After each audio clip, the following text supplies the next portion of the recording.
I screwed up a little bit. If you don't know, I recently finished up a subframe reinforcement on this M3. If you're interested, you could click right here. A little bit before I started the reinforcement job, I had a whine coming from the rear end. I replaced my rear wheel bearings, and that didn't help at all. In fact, the whine was very consistent and very loud, and it progressively got worse and worse in a span of 2 weeks. After I had the entire rear end disassembled, I kind of forgot about the diff, and after putting it all back together and having my first drive, I remembered clearly that the diff still needs a rebuild and needs new bearings because the whine was still there. So this is what we're doing in this video. Since everything's put back together, I'm gonna have to remove the diff once again. So on that note, welcome back to Yev's Builds.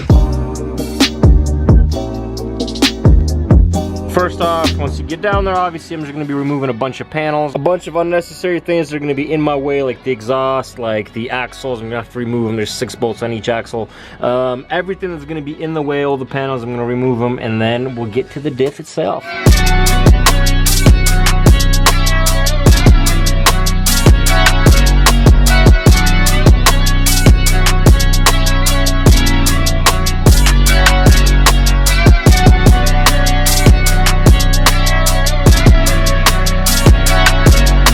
Alright, so before we get started, the diff rebuild kit that I purchased was actually from Racing Diffs. They're up in Europe, really cool company, really big shout out to them. They really hooked me up. This kit comes with all new bearings, all new seals, new clutch packs. There's a shim in here that's actually a free play delete. Pretty much if you're looking at this, E46 diffs are kind of known to have a little bit of axle play over here.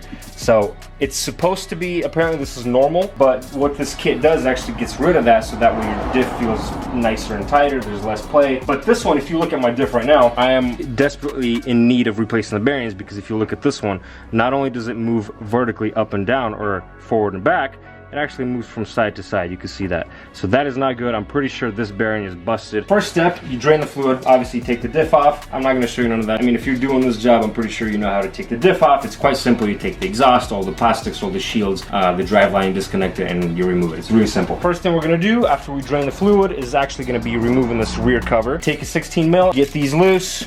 Remove all the bolts. A lot of them are different sizes. I mean, just remember the placement. The shorter ones go up to the very top. The 2 slightly shorter ones are in the center, in the middle, on the sides, and then the long ones are all these 4 bottom ones. So something to be aware of. Cool. We're gonna put this aside. Whatever you do, definitely do not reuse your gasket.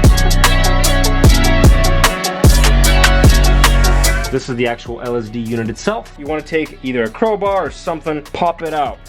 Of course, easier said than done. There we go. And this one is shorter. Should just remove fairly easy. There we go. Just as a precaution, I'm actually going to label these just so I wouldn't forget. Because as you can see, the left one is shorter, the right one is much longer. So I'll just mark them. Put some initials on it. These pieces right here, we're gonna be removing those. That's a 13 mil. That's on there good, boy. Once the bolts are removed, the way you remove this piece, kind of pull on it while you're twisting it. There we go. Something to note here. Do not confuse this shim slash spacer, whatever you want to call it. This shim is very important because it has to go back to where it came from. So this one is obviously the right side. We're gonna mark it right side because these little shims right here, they actually act as a backlash. So to get the proper backlash, you don't want to swap them out or anything. Keep them to where they belong and put them away safely, mark them up, and just keep a note of that. Right, that's all good. We're gonna put that away for now. And the same thing on the other side. L for left, dude. Also, right now I'm going to show you why it's important not to confuse these two and why we labeled them in the first place. As you can see, the right one right here, it is 1.67 millimeters thick, and this left one right here, that is 1.5 millimeters thick. And that is why it's important not to confuse the placement of where they go, because this lash will be thrown off if you misplace them. Now you know. Here's the LSD unit, baby. I was just kind of inspecting this whole thing. These bearings seem to be fine. What we did notice is that the front bearing for the pinion gear, it's very abrupt. It doesn't behave like a normal bearing. It's supposed to spin freely and smooth, but but this kind of jumps, right? So my guess, the whine that I've had is most likely from here, which is gonna be exciting to see, but all the gears seem to be fine, all the teeth seem to be fine and all good, so we just gotta keep going with it. You can of course now take a little razor like this and just scrape off the rest of the gasket on here. Make sure it's all clean, do not scratch the surface area, as well as this side over here. You could just scrape it all off and you're good to go. To take this actual gear off right here, you want to take a 19mm socket and an impact wrench. Go to town on this. Then you could just take something that fits in there and give it a nice few taps. There you go. And just as a precaution, I'm not sure how truly important this is, but I'm just gonna mark it on both the gear and the actual unit right here, just in case, to where, you know, I'll know which hole goes where, just in case this thing is balanced or something. So, but that is that. Your gear is off. There you go, beautiful piece. So now this is where it gets a little bit interesting. This diff is from an 06 M3, right? So it's the last year of the E46. From what I know, the 05 and the 06 diffs are different from the previous generation differentials. What I mean by that is, when you buy this kit from Racing Diffs, you have to buy this tool as well. This tool is for us to unscrew this cap right here. But before we unscrew this cap, do you see this little ball right here? We have to drill it out, because this little ball acts as a stopper for this entire cap right here not to come loose. So the trick here is to actually take a very, very small tiny drill bit and drill little holes all the way around this actual ball. Try not to damage this actual ring right here, but just the ball itself. So we're gonna drill it out and take down the surface area. That way, instead of the ball being stuck up right there, we're gonna actually surface down the very top of it, and that way this whole ring can actually unspin like this. Seems a little bit weird, but from what I understand, the E92 M3s, their diffs are built the exact same way. For some reason, the 05 and the 06 diffs are built this way, but the 01 through 04 are not this way. So if you're watching this video, that's why the title specifically says 05 and 06 diffs.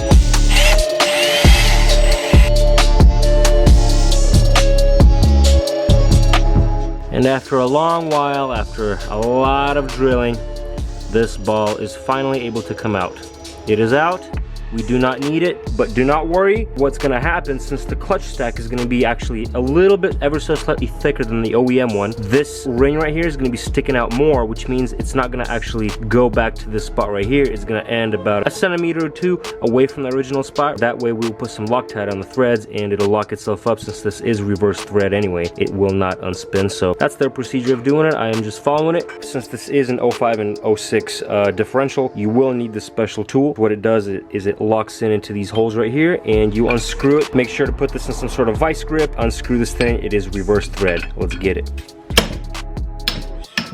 And as you just saw, we with great difficulty removed this. The torque is insane on it. We had my brother stand on top of this LSD carrier unit simply because this didn't fit perfectly, so we didn't want it to slip off all that much. We managed to get it off. The torque was ridiculous, and this is obviously reverse thread. So once this comes off, we will start disassembling the insides of this carrier unit. Keep in mind, this shim we are not getting rid of. We'll get to this back later. And of course, before we get any further with this, I'm gonna take two big screwdrivers and we're gonna use them as leverage to pop this inner piece out. So this entire piece where the bearing sits, we're gonna stick them into here somewhere. Try not to damage any of the spider gears inside.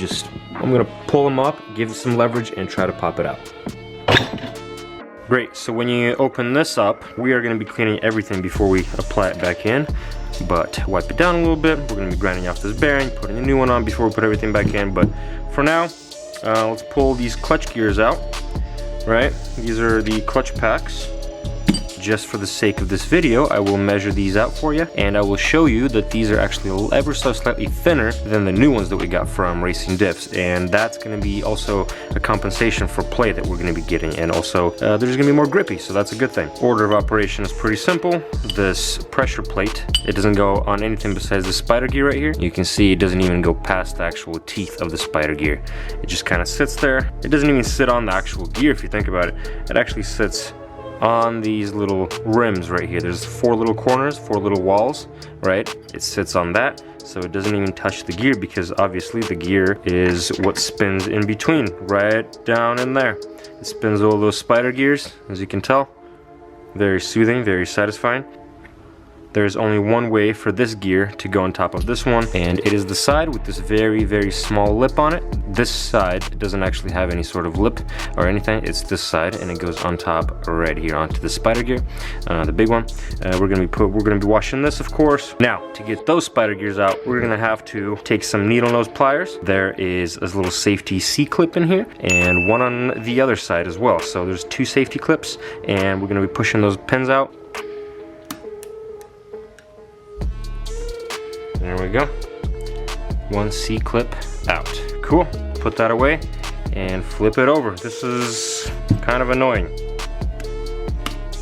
There we go. 2nd C-clip out. Now, let's push these pins out, dude. So that one's popped out. This is the way it sits. 2nd one popped out. Let's put this one onto here. Boom. Slides right out. This gear, and the spider gear. We'll get the big main one out. There we go. And now, this shim. Notice how flat it is. It is super ridiculously flat. We're gonna be replacing this. Brand new clutch packs, brand new shims. And here's the shim that I was just talking about. This right here is the original shim off of that spider gear. Notice how flat it is. It is ridiculously flat. This new shim, you see the little curvature to it?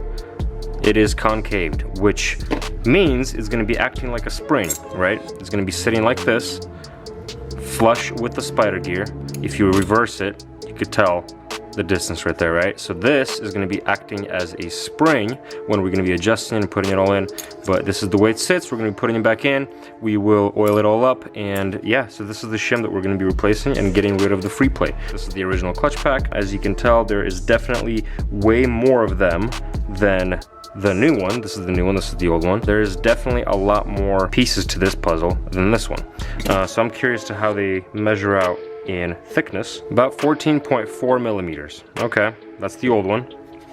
New one, I'm curious, 13.29. The new ones are actually a little bit thinner than the old ones, but keep in mind that we also have this plate that's much thicker, and this shim that is also much thicker than the original ones. That's either gonna add or gonna be roughly the same, which is cool, because these are thicker, which means they can handle more heat, more pressure. They will definitely withstand a little bit more than those. Well, let's clean everything up. I'm gonna take a bucket of gasoline, put them all in there, clean them up, dry them off, and then we're gonna be assembling this thing back together. So before we move on and put every component back inside the LSD carrier unit, with a little Dremel tool, we're actually gonna be cutting off these bearings right here. We're gonna cut this off, split it open, all these little ball joints are gonna fall out. The inner race, we're gonna cut it off, chisel it off, and it's just gonna pop off right there and then. So both sides we're gonna do a clean it up, and then we're gonna be cleaning these up just to get rid of any sort of debris that's inside. Then we're gonna be assembling it.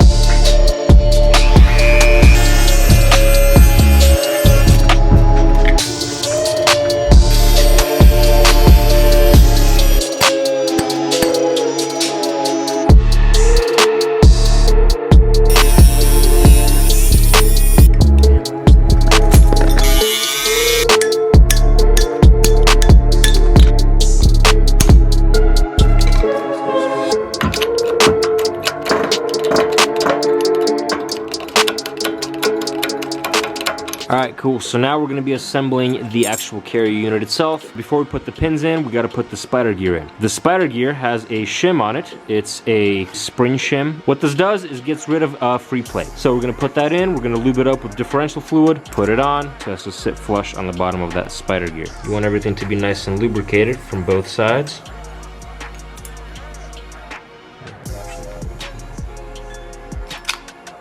Alright. And now that that shim is thicker, this pin actually isn't going to be fitting in quite as easy as it may be the first time. Cool, cool. We shall lube this up, and remember which way this goes, because obviously the other pins are going to go through these holes right here. So these holes have to be facing parallel.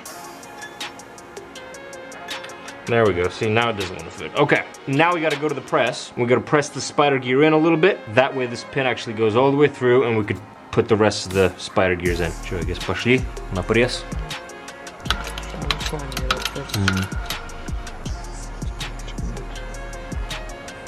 So what we did is Daniel had a fork. We compressed the lower spider gear onto it. That way it compressed the shim. And now this pin is free to move, and it goes all the way through. We're gonna adjust it, we're gonna align it, make sure that it's flush on both sides, and we're gonna put these pins through and make sure that everything's aligning perfectly. Once the main pin is in, we noticed that once you put these side spider gears in, these little pins don't actually go through all the way. So we need to compress that shim again. We're gonna use a little rod, something like this, yep. Put it on the edge, compress it down a little bit more with the press, and then these should freely go all the way in. Just like that, we compressed it in, and as you can tell, this pin goes almost all the way through. We just need to align that center pin in. Just give it a little tap. There we go. And that way, the snap rings are gonna fit in, and also it rotates that main shaft in the middle. Just like that. Would you look at it? Would you look at it? And now same thing on that side. There we go, look at that. Perfect. And now of course don't forget about your snap rings, and this is pretty much the hardest part of this is done. There we go. And now, of course, the final spider gear. We're gonna lubricate that also. Lube does not hurt this. And of course, this spindle gear right here, that's gonna go in on top of that spider gear. This big washer spacer looking thing, it's gonna go in this way, right over on top of this. And now the clutch packs. I already put them all in order. Out of all these gears, out of all these packs right here, this is gonna be the thickest one, and that's gonna be going in first. So we're gonna lube this up, of course.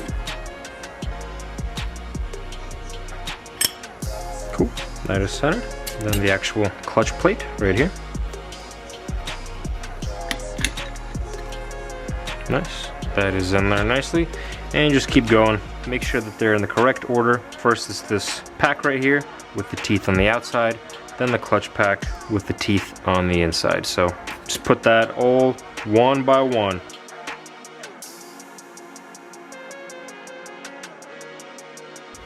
Nice and flush. And the final one is gonna be this spring shim. It's also gonna be this rounded, tapered looking thing. That is gonna be the final one. That goes on top of the entire clutch pack. Just like so. And when we're gonna be centering this, just try to center it as close as possible to the center. Make sure it's as good as you can get it. I will also lube up these gears right here, just so it'd be easier for the shafts to go in. Cool, cool, cool. Also degrease this ring right here, and before we apply it, we're gonna use a little bit of red Loctite. Just because when we're gonna be putting this on, if you remember, we had to drill out that little ball from there. So now the ball is not there anymore, so we're gonna use a little bit of red Loctite. That should be enough. This is reverse thread, so to tighten it, you gotta spin it left. Cool, cool. And now let's go over to the vice grips. This ring right here is screwed on. It is not completely screwed on to where it used to be. As you can see, that's that ball we drilled out, and this is where it used to be originally. So it was all the way about to like right here. The point is, if you have about an inch or so left of room, the distance, right, when you just can't tighten it with your fingers anymore, with your hands, first of all, the way we tightened is we put some vice grips. Obviously, we didn't squeeze the bearing. We just put old bolts that I'm not gonna use, and they're hitting up against the vice grip itself. My brother stood up on this, the special tool. He stood up on the tool, and we rotated it until this ring is completely flush with the actual carrier unit, and until you have this much distance in between the original spot. So now what we're gonna do, we're gonna assemble it kind of partially back together. We're gonna put the input shafts back in. We're gonna measure the resistance torque. So for us to test proper resistance, from what Racing Diffs is saying, the perfect resistance spec is about 100 Newton meters or so. What we did is we put the input shafts back in, both of them. I put one bolt on this side and one bolt on that side, and we tightened them with vice grips. That way this doesn't move anymore, but the actual LSD unit will rotate. I bought this tool from them that you can also buy. Put the same two bolts on this side. Take an electric torque wrench. I borrowed one from my friend because I can't afford this. Are you joking? Put it on, hold it straight, and start rotating it. This one right now is about 19.1 Newton meters, if you saw that. Instead of me removing the input shaft a million times just to tighten that ring, I already put that on there, and if the torque is too low, I'm just gonna have to tighten this down, and then we'll just double check it right there and then. So right now we're just gonna tighten it a little bit more and double check the resistance torque. Let's check resistance again. First turn or so, I'm not actually checking resistance, I'm just wearing in the clutch pack, so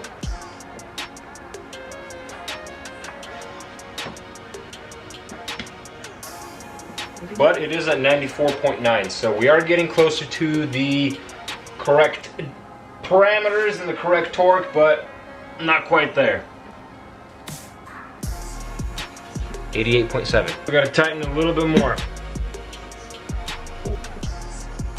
96.3. Keep in mind at this point, tighten the car ever so slightly. Don't tighten it too much, just a little bit. Be careful not to over tighten this, because if you do over tighten this, that big piece, I forget what it's called, but that big piece where this bearing sits on, the big jug that goes down all the way up to here, that actually gets compressed. If you over tighten it and you decide to loosen it, the torque resistance isn't going to change at all, because that whole piece is already compressed in and it's already holding the clutch packs to a certain level, right? So that's why it's important to start very little and take your time and just gradually tighten it ever so slightly, little by little. 97.3. It is stabilizing. We're going to do this until we get to about 100 Newton meters. 99.5. I think we're good. This part of the job looks complete. Also, something to note here, when you are doing this kind of torque spec kind of stuff, right? Keep in mind that it's not going to be super consistent. The numbers that you're going to be receiving are not going to be super perfect 100% of the time. As long as you're not going over like 101, 102 and not under 98, 99, then you're in the good, man. You're clear. So we're moving on. So before we pull the bearings out, we got to remove this yoke. That's going to be a 32 mil nut. Do your magic, boy.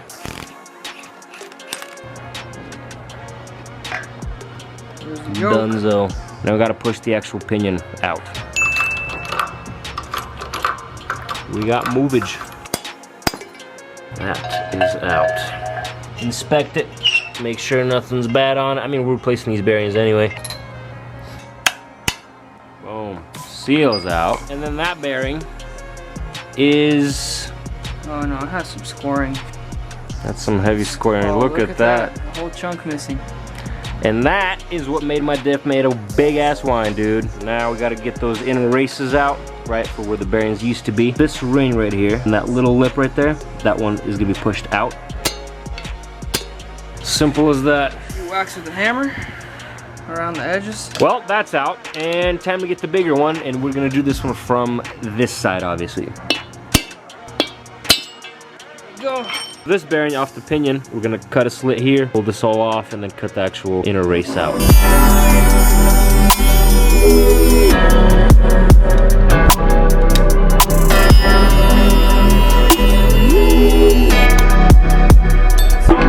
That's it.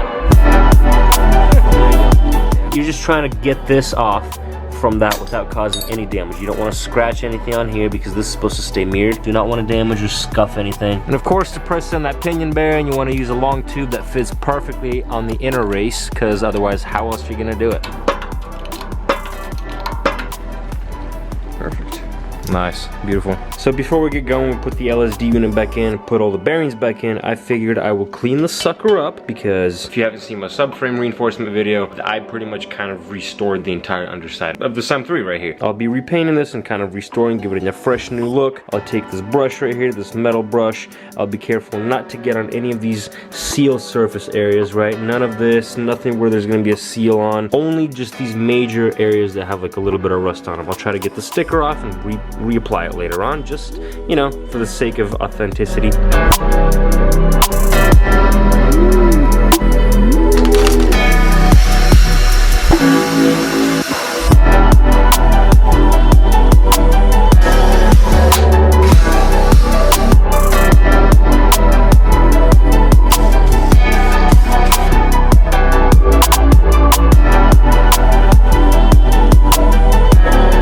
Well, as you can see, everything is beautifully painted, everything is nice and dry. I like it. Now we're gonna remove these old oil seals, okay? We're gonna have to push out the old seals that away. I'm gonna take a little flathead and just punch it out. But notice how the seal doesn't actually go all the way to the brim of the inside, right? When we're gonna be putting the new one in, I'm gonna try to maintain the same margins. That's how it is OEM, that's how we're gonna try to do it, so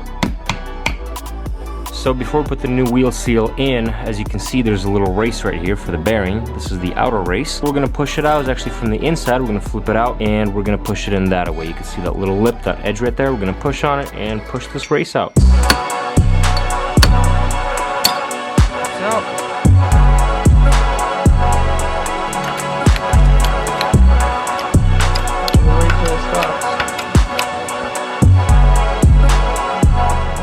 So check this out. For the seal, I guess the way you could gauge how far you need to push it in, you're not supposed to push in the seal all the way up until it touches that outer race, right? So the way I'm gonna do it, probably gauge it by where this paint mark is, to get it kind of past that. But also, if you look on this side, there's a little port right there for oil to go through. This seal is supposed to cover it about halfway. That's what I noticed before I pushed them out, so we'll try to match that. And of course, before we put the new seals in, make sure the surface areas are both clean, and also lube up the seal. That is lubed up. Just used OE diff fluid, and we're good to go. Before we put these back into the actual diff, we want to replace these O-rings right here. I got a few new ones right here. You can buy them at your local dealer shop. I mean, it's very easy. Just pick them out and apply the new ones in. So now, for this bearing that we just pressed in, we got to press in that outer race. This is this guy right here. That goes to the inside of the diff. But if you remember, there was this little shim spacer thing. That goes before. So that's going to go in nice and evenly, and then that race is going to go on top of that.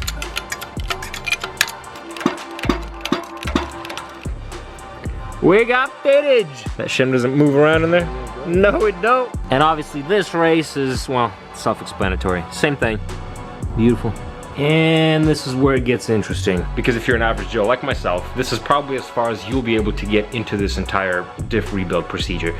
Let me explain. Half of these videos that you see online of people explaining how easy it is to rebuild diffs and how easy it is to set lash, I'm not calling them out, but they're kind of hiding the trade secret. This is why diff shops exist. The precision it takes to make a diff work properly is very crucial. This is why you're seeing this diff already fully assembled, and I didn't show any of it. First of all, shout out to ProTech Automotive for actually assembling and setting the correct lash for me. If you're in Portland, Oregon, go check them out. Mike, big thank you to you for helping me with this, because this is very important. I didn't want to mess this up in any way, shape, or form, so I had you do it. Thank you. If you're assembling the diff, the pinion gear that you saw us doing earlier, the bearings, this bearing right here, we replaced. That was pretty simple. The upper bearing, that one I simply could not put in with Daniel, even with the tools that we did have, because the way you're supposed to do it, remember that crush sleeve that we were supposed to have in there? That crush sleeve, if you go over spec, you have to get a new sleeve, and you have to pull out the bearing again, and you have to redo it, and it's just a headache. So the importance of precision here is clearly very important. But that's not even the hardest part. The hardest part is setting lash. For you to set lash, remember those shims that we were talking about earlier that were behind these, right? That's where we labeled them left and right. It is important because if you screw these up, you will not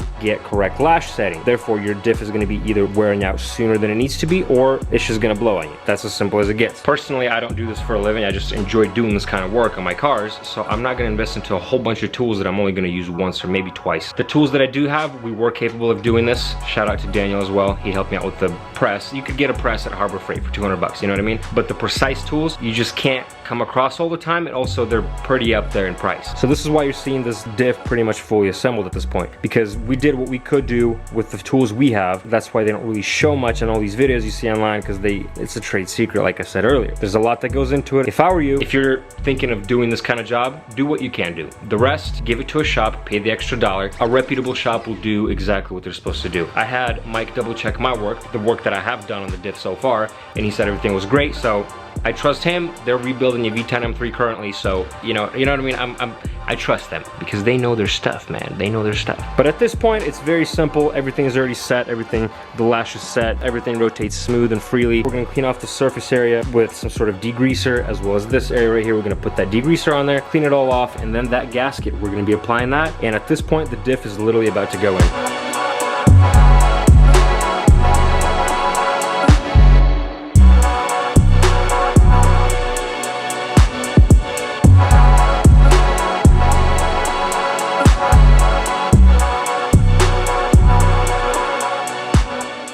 And here is our drive after the rebuilt diff. Thankfully, no more whine and no more noise. I'm sorry to disappoint, but if you are expecting me to do some sort of Bernie, it ain't gonna happen. It ain't gonna happen because I did just do my rod bearings less than 1,000 miles ago. In fact, about 20 miles ago, as a matter of this video. So I still gotta break those in. Can't really do anything crazy just quite yet. If you're not aware of this channel quite yet, I am building a V10 M3. There's been a lot of work in the process before I could actually get to the M3 itself, the V10. A lot of maintenance stuff with this M3, with the M5. I'm just saying there's a lot of things coming, so if you want to, hit that subscribe button, hit the like, that stuff really helps. And just stay tuned, dude. Peace.